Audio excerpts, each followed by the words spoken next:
Today, the president of El Salvador is meeting President Trump at the White House. Secretary of State Marco Rubio announced 10 more people were deported to El Salvador this past weekend.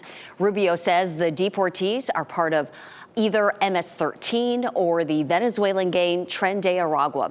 Rubio praised Salvadoran President Nayib Bukele for his cooperation with the Trump administration.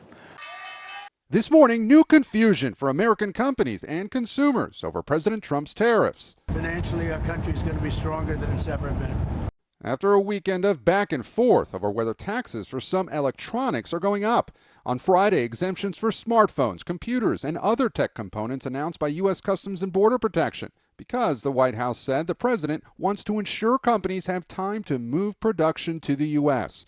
Tariffs on electronics would affect American companies like Apple, who manufacture many devices overseas. On Sunday, the president's advisors tried to clarify. The policy is no exemptions, no exclusions. They're exempt from the reciprocal tariffs, but they're included in the semiconductor tariffs, which are coming in probably a month or two. The president later posting nobody is getting off the hook, arguing there was no tariff exception announced on Friday, and that the products are just moving to a different tariff bucket. Last night on Air Force One, the president also promising tariffs on semiconductors, key parts used in many electronics. But Trump saying he might give exceptions to some companies or products. You have to show a certain flexibility.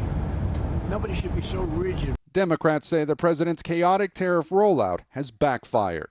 President Trump now has a crisis in credibility. All of it fueling new anxiety for consumers. At the Apple store in Chicago, some shoppers told us tariffs are driving them to upgrade their phones as soon as possible. I feel like I shouldn't have to be checking the news every single day to make sure I can afford products that we've all been kind of accustomed to.